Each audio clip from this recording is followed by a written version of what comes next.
क्योंकि कभी संतों से पूछना, अगर जो संत होते हैं उनसे कभी पूछना कि दुनिया कैसे बनी है, तो बोलेंगे 3 चीजों से, सतोगुण, रजोगुण और तमोगुण। और विज्ञान कहता है कि दुनिया 3 चीजों से बनी है, इलेक्ट्रॉन, प्रोटॉन और न्यूट्रॉन। और जो ज्यादा पढ़े लिखे हैं ना, वो कहते हैं कि दुनिया गॉड ने बनाई है। अब गॉड की फुल फॉर्म होती है जी माने जनरेटर, ओ माने ऑपरेटर और डी माने डिस्ट्रॉयर। जनरेटर का मतलब है बनाने वाला, ऑपरेटर का मतलब है पालन करने वाला और डिस्ट्रॉयर का मतलब है मारने वाला। तो बनाने वाले ब्रह्मा जी, पालन करने वाले विष्णु जी और मारने वाले भगवान भूतनाथ भोले बाबा। दुनिया 3 चीजों से ही बनी है। बोलिए गोविंद भगवान की। हम और आप मनु महाराज के ही वंशज हैं। यहां अगर देखा जाए तो जो राजा मनु महाराज के जो बड़े पुत्र हैं, जिनका नाम है उत्तानपाद। बुजुर्गों, हम उत्तानपाद उसे कहते हैं जो मां के गर्भ से उल्टा पैदा होता है। ये अयोध्या नगरी के राजा हैं। हम अयोध्या उसे कहते हैं जो युद्ध में जिस राज्य को किसी भी राज्य ने कभी जीवन में न जीत पाया हो, वो होती अयोध्या। एक इनकी बिटिया है, 3 बेटियों में जो सबसे चहेती बेटी है जिसका नाम है देवहूति। देवहूति की शादी करदम ऋषि से हुई थी। इनके 9 बेटियां हुई और 10वें पुत्र हुए जिनका नाम है कपिल भगवान, जिन्होंने अपनी मैया को मन, चित्त और अहंकार के बारे में समझाया था और कहा था, मां अगर इस मन को वश में करना है तो सबसे पहले चित्त को वश में करना पड़ेगा। ये जो आंखें होती है ना, चित्त, अगर आपका चित्त ठीक है तो मन कभी नहीं बिगड़ सकता। पहले चित्त को संभालिए, क्योंकि पहले चित्त बिगड़ा फिर मन बिगड़ा, अगर मन बिगड़ा तो चरित्र बिगड़ा, और दादा अगर चरित्र बिगड़ गया तो दुनिया बिगड़ गई, फिर आपको सुधारने वाला कोई पैदा नहीं हुआ। इसलिए सबसे पहले चित्त को संयम रखिए। अगर चित्त ठीक है तो सब कुछ ठीक है। अच्छा देखिए, अच्छा बोलिए, और आप जैसा देखेंगे वैसा ही बोलेंगे। जैसा देखेंगे वैसे ही मन में उतरेगा, वैसे ही विचार आएंगे, वैसी बुद्धि होगी। तो हमेशा अच्छा देखिए और अच्छा खाइए। अच्छा खाइए, क्योंकि जैसा खाओगे वैसा ही मन होता है। उल्टा सीधा आग धतूरा मांस मंदरा जो भी मिला सब हजम कर लिया तो मन भी वैसा ही बिगड़ेगा। आप खुद घर में मंदिर बनवाते हो, जैसे मंदिर बनवा लिया, पैसे खुद के लगाए, तो मंदिर की बड़ी साफ सफाई रखते हो, लेकिन ये भगवान का बनाया हुआ मंदिर है। यहां अगर एक बार ये बिगड़ गया फिर सुधरने वाला नहीं है, आदत पड़ जाएगी, क्योंकि मन बड़ा चंचल होता है। अगर एक बार सीधे कामों में लग गया ना तो सीधा ही चलेगा, और अगर उल्टा एक बार बांध दिया तो ये उल्टा ही बनेगा। एक बड़ा अच्छा उदाहरण, पहले के जमाने में धोबी जो थे ना वो गधा रखा करते थे। गधा, तो जब कपड़े धुलने जाते थे तो गधे को लेके जाते थे। एक बार एक धोबी गधा लेके कपड़े धुलने पहुंचा, तो जब कपड़े धुलने के लिए पहुंच गया, रस्सी लाना भूल गया। गधे को पैर में बांधा जाता है। अब धोबी कपड़ा धुलवे को जैसे ही बैठो तो गधा खेती बंजर करने लगा। अब गधा पकड़े तो कपड़ा न धुल पाए, कपड़ा धुले तो गधा भाग जाए और पाए। तो संत जी वहां से निकले। अब संत का मतलब है समाधान। जो सच्चा संत होता है उसका मतलब है समाधान, और समाधान का मतलब है संत। संतों के पास हर एक चीज का समाधान होता है। संत जी निकले, बोले काय को परेशान हो? महाराज रस्सी लाए वो भूल गए, गधा खेती बंजर कर रो, कपड़ू ना धुल पाए रे। बोले तो क्या करे? इतना बिठाई लियो, कान में धीरे से बात कही, बोले इतना काम करके और तू कपड़ा आराम से धुल ले। महात्मा जी तो चले गए, बस धोबी ने वो गधा पकड़ो जिस वृक्ष से रोज बांधता था, भाई वृक्ष के पास पहुंच के 7 बार सीधा हाथ घुमाया पैर से और खूंटा तक, 7 बार सीधा हाथ घुमाया। अब गधा तो गधा भाई अंदाज लगे रहो कि आज हम बंधे रहे। सीधा हाथ घुमाया 7 बार, कपड़े धुलने लगा। कपड़े धुलते धुलते महाराज 1 घंटा बाद कपड़ा धुले, सुखाए, गधा पे रखे। अब वो चल नहीं रहो, अब वो चल नहीं रहा। बैठ के फिर रोने लगा, बोले अच्छी अकल बताई गए तो चलू नहीं रहो। लौट के आए रे, बोले क्या बात है, अब काहे को परेशान? बोले महाराज अच्छी अकल बताई गए, अब चल नहीं रहो। बोले अरे बाबा रे, पहले 7 बार सीधा हाथ घुमाया था, अब ठीक 7 बार उल्टा घुमा दे। जैसे ही 7 बार उल्टा हाथ घुमाया है, गधे ने चलना शुरू कर दिया। बोलिए गोविंद भगवान की। ऐसे ये मन है, अगर इस मन को आप सत्संग में लगाओगे, अच्छे कामों में बांधोगे तो ये बंधा रहेगा। और एक बार अगर खोल दिया, उल्टे कामों में लग गया तो फिर ये बड़ी मुश्किल से कंट्रोल होता है। इसलिए इसे विचलित ना करो। यहाँ महाराज भगवान को ही अपना गुरु माना है मैया देवहूति ने। और इतना यहाँ राजा उत्तानपाद जो है, इनकी प्राण प्रिय का नाम है सुनीति। ये दिखने में ज्यादा सुंदर नहीं है, लेकिन आचार विचार गुण बड़े अच्छे हैं, बहुत पतिव्रता है। सुनीति उसे कहते हैं जिसकी सुंदर नीति हो और जो घर परिवार में नीति चाहती हो। उत्तानपाद की प्रथम प्रिया सतियों में लेखी जाती थी, वो परम विनीता नीतिवती रानी सुनीति कहलाती थी। बहुत अच्छी है। और माताओं को घर हमेशा संजो के रखना है।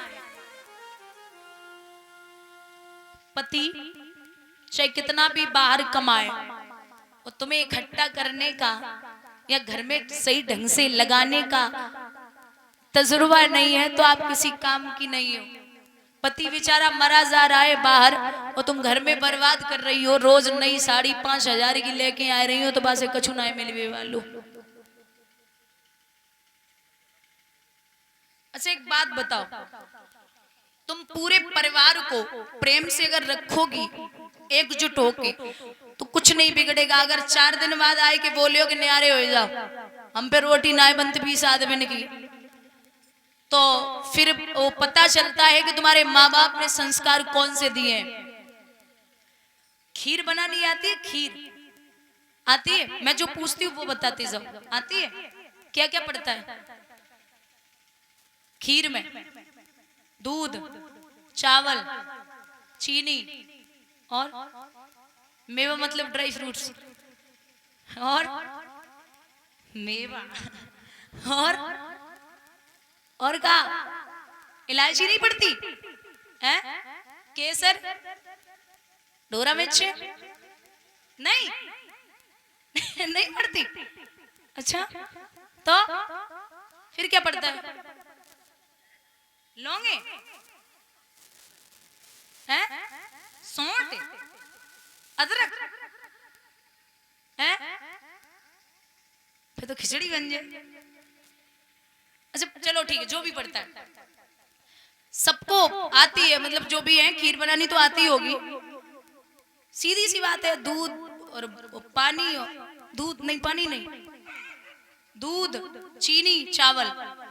खीर तो तभी अच्छी लगे वो छुआरे किस्म से न डले तो बेने और 1 घंटा चबाओ तब अंदर जाए, ऐसा नहीं। सीधी खीर ठीक है, वो सफेद सफेद वो चावल और वो चीनी और वो दूध, बस। हाँ अब सुनो, खीर में एक चीज और पड़ती है, पता है क्या? नींबू। नींबू खीर खाई है आपने? नहीं भैया सच में पूछ रही हूँ, नहीं खाई? पक्का? आपने सोच लो, खाई हो कभी? पक्का नहीं खाई? हमने नहीं खाई। क्यों? अगर आप खीर में नींबू डालोगे तो खीर फट जाएगी। ऐसे ही दादा प्रेम रूपी चावल, श्रद्धा रूपी चीनी, व्यवहार रूपी दूध और जो भी इज्जत कमाई है, लगाव रखा है, वो सामग्री पूरे जीवन की आप खीर बना लो, एक मिठास पैदा कर लो, और घमंड रूपी 2 बूंदे नींबू की डाल दी तो पूरा जीवन बर्बाद हो जाएगा। बोलिए गोविंद भगवान की। आप वो कमाइए जीवन में, वो लगाव लोगों से रखिए कि अगर आप कहीं बैठे हैं तो आपके उठने के बाद लोग आपकी तारीफ करें, आपको बुरा न बोलें। हर किसी के हम अच्छे भी नहीं हो सकते, लेकिन इतना हो सकता है कि हर कोई हमें बुरा भी ना बोले। हमारे जाने के बाद लोग ये जरूर कहें कि ऐसा व्यक्ति दोबारा इस गांव में या इस क्षेत्र में आने वाला नहीं है। महाराज बड़ी अच्छी है, पतिव्रता है, लेकिन भगवान की ऐसी कृपा कि राजा उत्तानपाद के कोई संतान नहीं है। बड़ी परेशान हो, भगवान बड़े विलक्षण है। काऊ काऊ घर में 10-12 इकट्ठे दे दे, उसमें सवेरे ढींद देती, संजाल इकट्ठे करती। हाँ, माताएं हमने कछु कछु ऐसी देखी, खुद की लिपस्टिक 4 दिना की न छुटे लला की मोमबत्ती कबू न बुझे, ऐसी होती है। आप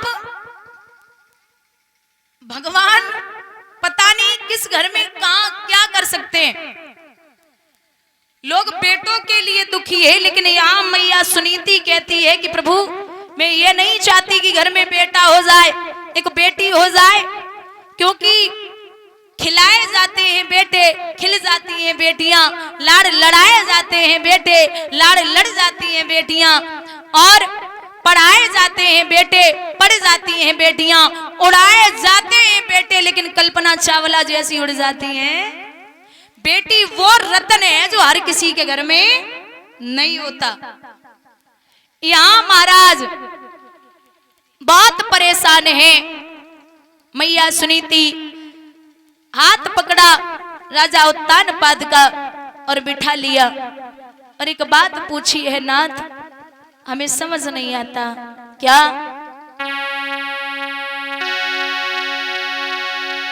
अरे एक पुत्र के बिन मेरी सोनी रजदानी,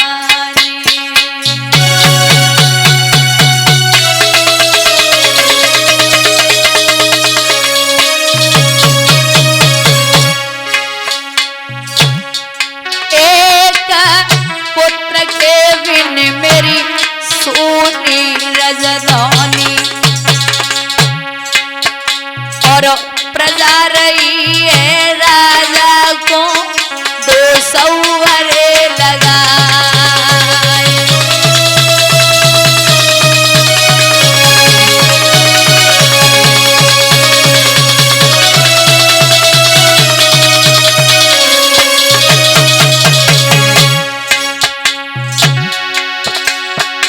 अरे नदिया होती रे राजा पाए पटवाती, नदिया होती रे दुला पाए पटवाती, जुबरियो समुद्र नाम पैरे काटो बनवा जाए।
जवाब दिया।